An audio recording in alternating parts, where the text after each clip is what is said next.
morning and welcome. Today we are going to start second chapter, Human Resource Development, HRD. Our first chapter was HRM, right? Now it is HRD, Human Resource Development. So in organization there are various human organization work on various level, lower level, middle level, और जैसे top level managers, middle level या lower level managers, है ना। तो level basis पे काम करते हैं। तो need to development of that human resource. Okay, so in this chapter what we have to learn, HRD and T, है ना, human resource development and training. So we well known that development for higher level managers, or for those who are working at higher position, and training, it is regarding skill. So it is for lower level managers, or we can say employees or subordinates. Clear difference between development and training? This is for higher level executives, managers, and this is for employees, subordinates, workers. Clear? Difference समझ में आया बच्चों सबको?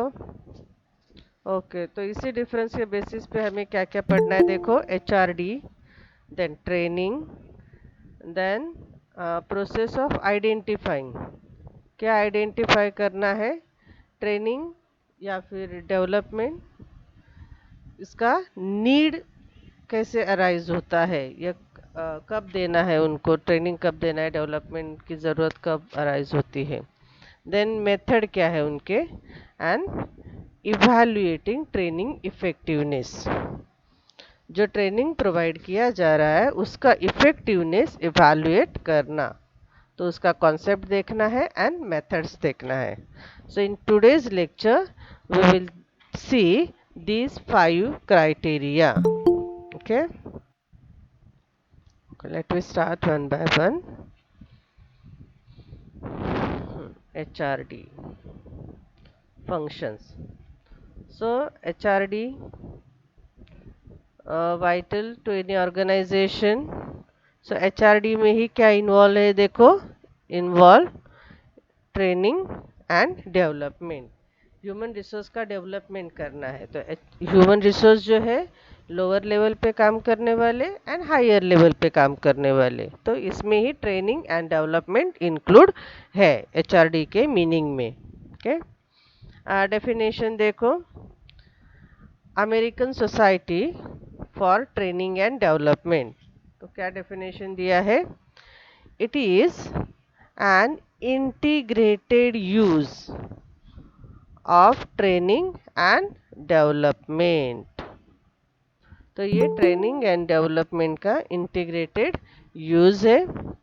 Then organisational development and career development. तो ये development करने से क्या हो जाएगा, टू इम्प्रूव, देखो, इंडिविजुअल, पहले तो हम खुद के लिए काम करते हैं, right, individual, then group, team work, and then इस अगर हम इंडिविजुअली बेस्ड बन जाते हैं डेवलपमेंट या ट्रेनिंग के प्रोग्राम से, देन अपना ग्रुप में भी बेस्ट परफॉर्मेंस, ग्रुप का भी परफॉर्मेंस बढ़ जाता है, और इसका इफेक्ट किस पे आता है, organisational effectiveness, means organisation successfully perform करता है, राइट, ऑर्गेनाइजेशन प्रॉफिट में रन करता है, ऑर्गेनाइजेशन का एफिशिएंसी एनहांस हो जाती है. क्लियर? तो this is definition. Now scope, तो performance appraisal we have learn in HRM, right. तो आपको अभी तक याद होगा HRM में हमने परफॉर्मेंस अप्रेजल पढ़ा है. ओके, सो परफॉर्मेंस अप्रेज करना, राइट, या फिर उसको हम बोलते हैं इवैल्यूएट करना एम्प्लॉय का जॉब रिलेटेड, हाँ, जॉब रिलेटेड परफॉर्मेंस इवैल्यूएट करना, इट इज परफॉर्मेंस अप्रेजल। तो जॉब रिलेटेड परफॉर्मेंस इवैल्यूएट करने से हमें क्या पता चलता है? यस, यस स्टूडेंट, अगर हम एम्प्लॉय का परफॉर्मेंस अप्रेजल करते हैं तो हमें क्या पता चलता है? Answer it fast.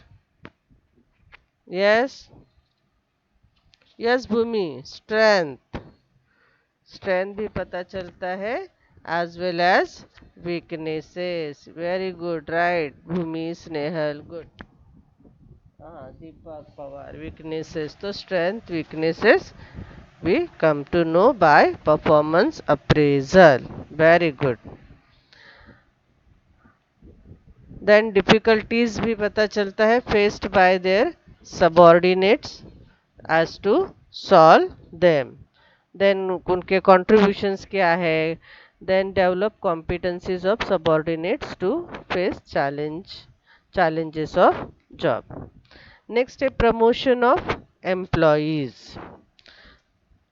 So HRD human resource development में और क्या चलता है? एम्प्लॉयज़ का प्रमोशन करना है। तो एम्प्लॉयज़ का परफॉर्मेंस इवैल्यूएट करके क्या पता चलता है कि कमिटेड डेडिकेटेड एम्प्लॉयज़ कौन है, राइट? तो अकॉर्डिंगली जो बेस्ट परफॉर्मर है उनको higher pay, higher power, higher position provide किया जाता है as an reward with promotion.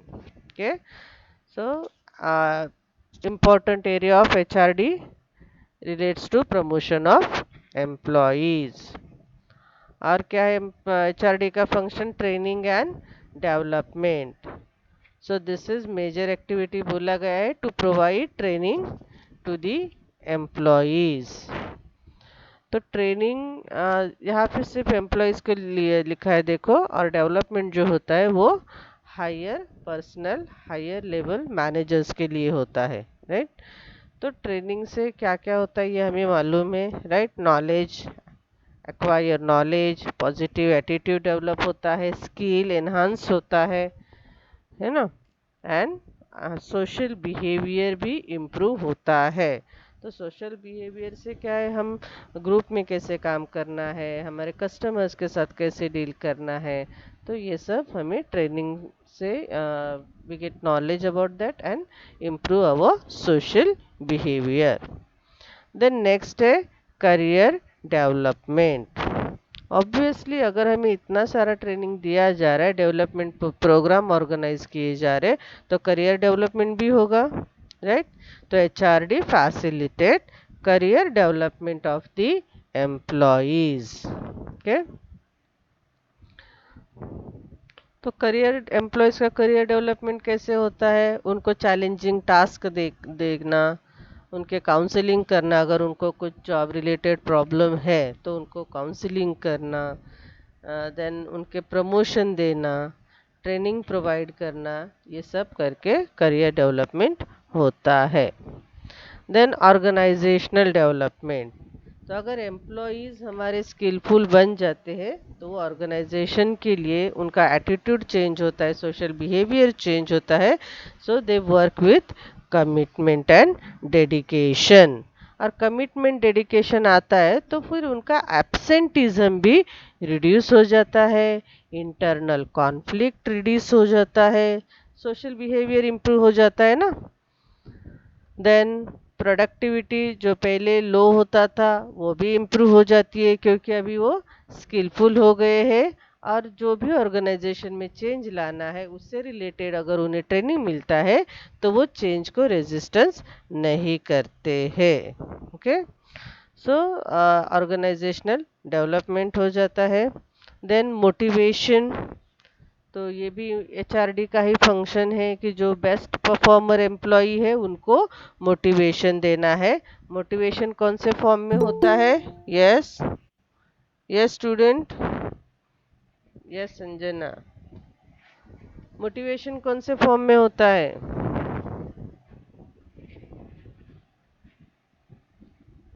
Atul, bonus, right, तो बोनस क्या है? मॉनेटरी फॉर्म है, right. Salary, very good. Hike in salary, yes Siddharth. Sanjana, okay good. Bonus दिया जाता है, देखो बोनस दिया जाता है, इंसेंटिव्स दिए जाते हैं, सैलरीज, हायर सैलरीज दी जाती है, दैट इज मॉनेटरी। देन उनको हायर स्टेटस मिल जाता है, अप्रिसिएशन मिल जाता है अथॉरिटी की तरफ से, और अथॉरिटी का डेलीगेशन किया जाता है, वेरियस वेलफेयर फैसिलिटीज उनको ऑफर किया जाता है। This is non monetary. Okay, तो रिवार्ड मिलता है, मोटिवेशन मिलता है in the form of monetary incentives and non monetary. Then next है employee welfare.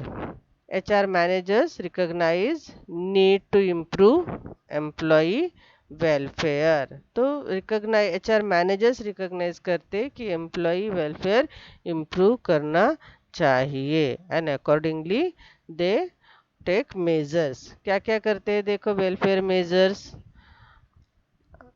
हॉलीडे देते उनको, लेकिन उनका सैलरी डिडक्ट नहीं किया जाता। मेडिकल इंश्योरेंस प्रोवाइड किया जाता है विथ नॉमिनल चार्जेस से, सैलरी से नॉमिनल चार्जेस लेके लार्ज सम का या मेडिकल इंश्योरेंस लिया जाता है। कैंटीन फैसिलिटीज़ होती है, तो कैंटीन फैसिलिटीज़ में कैसे होता है कि मे बी 25% ही एम्प्लॉय से चार्ज किया जाता है, और 75% कंपनी खुद वहाँ पे रीइंबर्स करती है, right? या फिर सब्सिडीज बेसिस पे कैंटीन का फूड जो भी है एम्प्लॉय के लिए प्रोवाइड किया जाता है। देन रिक्रिएशन फैसिलिटीज, तो ये सब वेलफेयर मेजर्स किए जाते हैं। Then quality of work life, obviously आप जो वर्क कर रहे हो वो वर्क लाइफ है आपका, राइट। एम्प्लॉय जो वर्क करते हैं तो वो उसका वर्क लाइफ है, तो उसको क्वालिटी, तो बेस्ट वर्क एनवायरनमेंट प्रोवाइड करना, it is called quality work life. Okay, तो देखो यहाँ पे it is a technique for improving productivity and quality of work. तो क्वालिटी, हम जहाँ पे जॉब कर रहे हैं वहाँ का वर्क लाइफ क्वालिटी है, ये हम कैसे बोलेंगे? जब हमारा लेबर मैनेजमेंट का कोऑपरेशन के साथ बेस्ट रिलेशन है, हम एक दूसरे को कोऑपरेट करते हैं, तो इस बोला जाएगा कि वर्क लाइफ क्वालिटी है। देन कलेक्टिवली जो भी है, कलेक्टिव बार्गेनिंग जो भी क्या बोलते हैं हम, यूनियन जो बोलते हैं ना कि एक एम्प्लॉय का प्रॉब्लम रहेगा लेकिन पूरा यूनियन उसके लिए बार्गेनिंग करती है, तो कलेक्टिव बार्गेनिंग का रहेगा।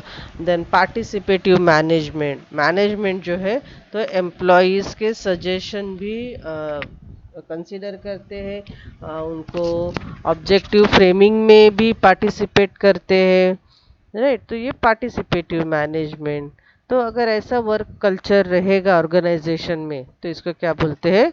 Quality of work life. Okay, then next है HRI, ह्यूमन रिसोर्स इंफॉर्मेशन। तो एम्प्लॉय रिलेटेड इंफॉर्मेशन जो है वो मेंटेन किया जाता है HR डिपार्टमेंट या कंपनी, लिखा है यहाँ पे तो आपको मालूम है HR department human related information maintain करता है परफॉर्मेंस अप्रेस करके, राइट। तो उसमें क्या क्या होता है? Special achievement of individual employee, then training programmes, participation record, training programme में किसने किसने पार्टिसिपेशन किया है, ये परफॉर्मेंस अप्रेजल है, पोटेंशियल अप्रेजल है, तो इसका यूज़ करके अकॉर्डिंगली एम्प्लॉई का पोटेंशियल समझ में आ जाता है, उनका स्ट्रेंथ वीकनेस समझ में आ जाता है, तो उनको स्पेशल प्रोजेक्ट जो है वो असाइन कर सकते हैं, ये मैनेजमेंट आइडेंटिफाई करती है, राइट। और क्या अगर वीकनेसेस है तो to provide additional training, then facilitate promotion, जो बेस्ट परफॉर्मर है उनका प्रमोशन करो, ट्रांसफ़र करो। ओके, देन नेक्स्ट है मेंटोरिंग। तो मेंटोरिंग में अभी हमने बताया कि उनको काउंसलिंग किया जाता है ना, तो प्रोग्रेसिव फर्म, तो यहाँ पे लिखा है मेंटोरिंग जो है सब फर्म नहीं करती है। हाँ, तो progressive firm use mentoring programmes to train and develop the employees. और ये कौन से लेवल पे होता है, देखो कौन से लेवल के एम्प्लॉयज के लिए है। यस, मेंटोरिंग कौन से लेवल के एम्प्लॉयज के लिए होता है बच्चों। यस, मेंटोरिंग प्रोग्राम कौन से लेवल के एम्प्लॉयज के लिए होता है। Yes student, executive level, right. Generally mentor जो है, जो काउंसलर है, वो मेंटोर सीनियर पर्सन होता है और वो अपना नॉलेज एंड एक्सपीरियंस शेयर करता है मिंटी को काउंसलिंग करने के लिए। ओके,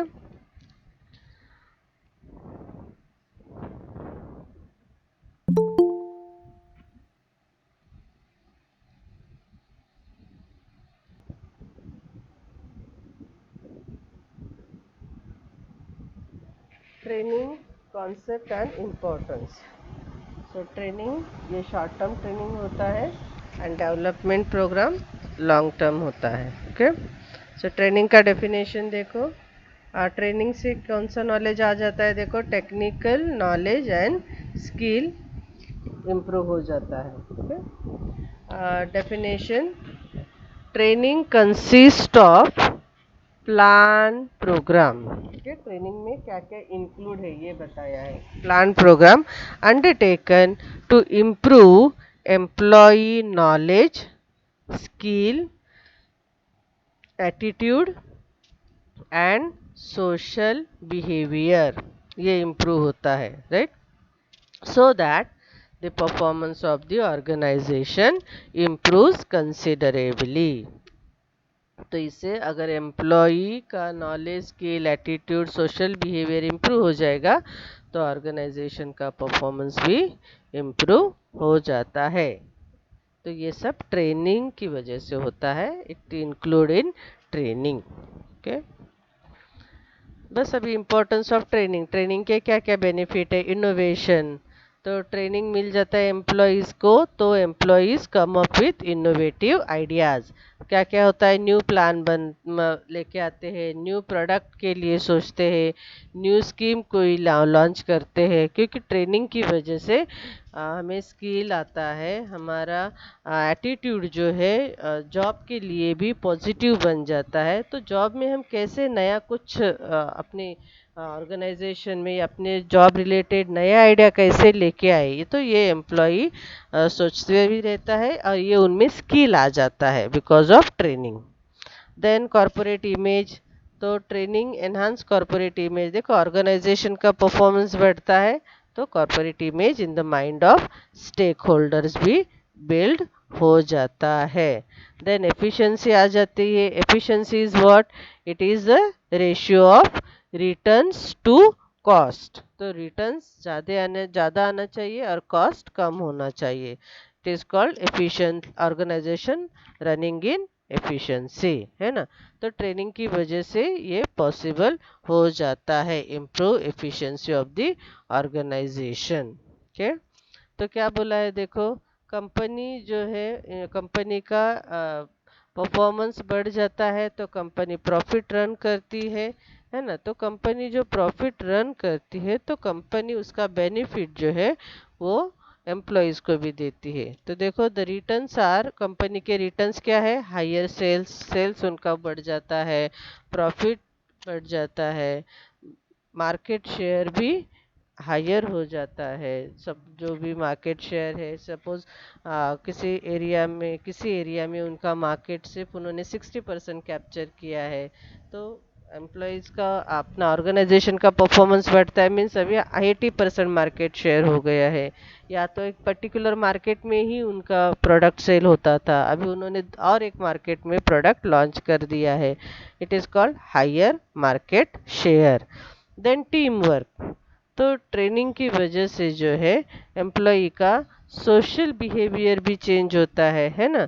तो वो टीम वर्क के साथ बेस्ट परफॉर्म करता है, और जहाँ भी टीम वर्क के साथ काम होता है वहाँ ऑर्गेनाइजेशन को सक्सेस ही मिलता है। देन ट्रेनिंग की वजह से optimum use of physical resource, capital resource, manpower, ये भी पॉसिबल हो जाता है। Then training facilitate motivation. तो ये अभी देखो हमने बोला था, ट्रेनिंग की वजह से हायर परफॉर्मेंस हो जाता है, सेल्स बढ़ता है, प्रॉफिट बढ़ता है, मार्केट शेयर बढ़ता है। तो जो भी इनकम ऑर्गेनाइजेशन का एनहांस हो रहा है, तो उसका बेनिफिट जो है वो एम्प्लॉयज़ को भी दिया जाता है, क्योंकि ये सेल प्रॉफिट मार्केट शेयर है वो अपने स्किलफुल या डेडिकेटेड एम्प्लॉय की वजह से होता है, राइट। तो उनको monetary incentive and non monetary incentive दे के मोटिवेट किया जाता है। Then next is competitive advantage. तो ट्रेनिंग की वजह से क्या होता है देखो, इम्प्रूवमेंट इन क्वालिटी, अपना जो वर्क का क्वालिटी इम्प्रूव हो जाता है, जो भी आउटपुट निकालते हैं वो क्वालिटी होता है, और कॉस्ट में रिडक्शन आ जाता है। और देन प्रॉफिट ज़्यादा है तो R&D भी होते रहता है ऑर्गेनाइजेशन में, राइट। तो इनोवेशन है, तो ये सब क्या है, इसकी वजह से कंपटीशन जो है वो ऑर्गेनाइजेशन सक्सेसफुली फेस कर सकता है। इसको बोलते हैं gain competitive advantage. Then customer satisfaction. तो कस्टमर सेटिस्फेक्शन किसको बोलते हैं, वो हमने लास्ट में सेम 5 का सिलेबस में पढ़ा है ना। तो कस्टमर का एक्सपेक्टेशन एंड प्रोडक्ट का परफॉर्मेंस, इसको मैच किया जाता है। तो अकॉर्डिंगली फिर कस्टमर का सेटिस्फेक्शन मेज़र किया जाता है, राइट। तो ट्रेनिंग की वजह से क्या होता है, overall performance of the employee improve हो जाता है in terms of product quality, then delivery of product ये भी प्रॉपर हो जाता है, सर्विस भी बेस्ट देते हैं एम्प्लॉयज़, तो कस्टमर को सेटिस्फेक्शन मिल जाता है। देन एब्सेंटिज्म रिड्यूस, तो ये पॉइंट भी आपको समझ में आ गया है। तो ट्रेनिंग की वजह से एम्प्लॉयज़ का स्किल बढ़ता है, जॉब के लिए एटीट्यूड पॉजिटिव हो जाता है, तो फिर वो एब्सेंट कम रहते हैं, है ना। एब्सेंटिज्म गेट रिड्यूस, तो यहाँ रिड्यूस बोला है, 100% जॉब पे आ जाएंगे ऐसा नहीं बोला है, बट जो भी है to some extent absenteeism reduce हो जाता है। देन एम्प्लॉय ऑर्गेनाइजेशन छोड़ने का भी नहीं सोचते हैं, it is called reduction in employee turnover. जिस ऑर्गेनाइजेशन में उनको करियर डेवलपमेंट मिल रहा है, राइट, तो फिर वो उसी ऑर्गेनाइजेशन में हायर पोजीशन के लिए सोचेंगे, तो नेक्स्ट और अपना ऑर्गेनाइजेशन वो चेंज नहीं करेंगे। तो टर्नओवर मीन्स एम्प्लॉई लीव दी ऑर्गेनाइजेशन। तो ट्रेनिंग की वजह से एम्प्लॉई लॉयल बन जाते हैं ऑर्गेनाइजेशन के लिए and reduce employee turnover. Then benefits of employee. तो बेनिफिट्स क्या क्या मिलता है देखो ट्रेनिंग की वजह से, ये अभी आपको हम पता चल गया है। Knowledge, skill, positive attitude, higher reward, and then provide opportunity for promotion, and then uh, uh, refresher training program refresh the employee। तो एम्प्लॉय को एक रूटीन वर्क से हम कभी कभी बोर होते हैं ना, तो रिफ्रेशर ट्रेनिंग प्रोग्राम भी प्रोवाइड किए जाते हैं। Okay, so these were the importance of training and development. Now next is process of identifying training and development needs। तो एम्प्लॉय को ट्रेनिंग या डेवलपमेंट प्रोग्राम, ट्रेनिंग देने की या डेवलपमेंट प्रोग्राम ऑर्गेनाइज करने की नीड अराइज होती है, तो वो कैसे आइडेंटिफाई किया जाता है। ओके,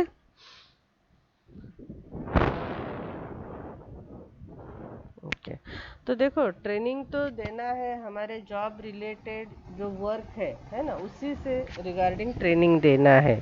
तो फिर हमें देखना पड़ेगा हमारे ऑर्गेनाइजेशन में कौन सा ऑब्जेक्टिव है, कौन सा टास्क अंडरटेक करना है, तो लिस्टिंग किया जाता है। तो फर्स्ट पॉइंट क्या है अपना, एनालाइज ऑर्गेनाइजेशनल नीड। ओके, तो organisation must analyse need for training employees. तो देखो, तो ऑर्गेनाइजेशन को आइडेंटिफाई होता है कि हमारे एम्प्लॉयज़ को ट्रेनिंग देने की ज़रूरत है, क्योंकि ऑर्गेनाइजेशन क्या चेंजेस एक्सपेक्ट करता है। देखो, प्रोडक्ट, इक्विपमेंट एंड टेक्नोलॉजी में अगर ऑर्गेनाइजेशन को चेंज करना है, then economic, legal and political factors अगर चेंज हो गए हैं, तब ऑर्गेनाइजेशन को लगता है कि अभी हमारे एम्प्लॉयज़ को ट्रेनिंग या डेवलपमेंट प्रोग्राम ऑर्गेनाइज करने की ज़रूरत है।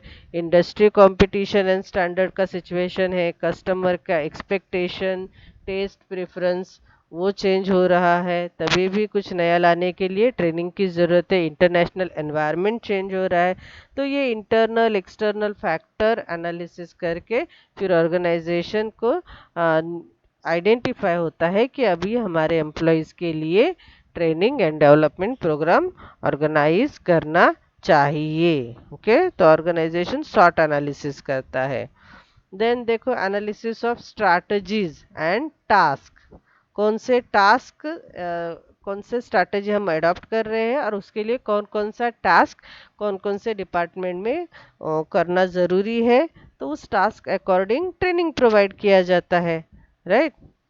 सो देखो, मस्ट फ्रेम इफेक्टिव स्ट्रैटेजी, हर डिपार्टमेंट में स्ट्रैटेजी फ्रेम किया जाता है और वो स्ट्रैटेजी फुलफिल करने के लिए गोल या टास्क का लिस्ट बनाया जाता है और अकॉर्डिंगली एम्प्लॉय को जो टास्क दिया है उसके अकॉर्डिंग उनको ट्रेनिंग प्रोग्राम दिया जाता है, प्रोवाइड किया जाता है।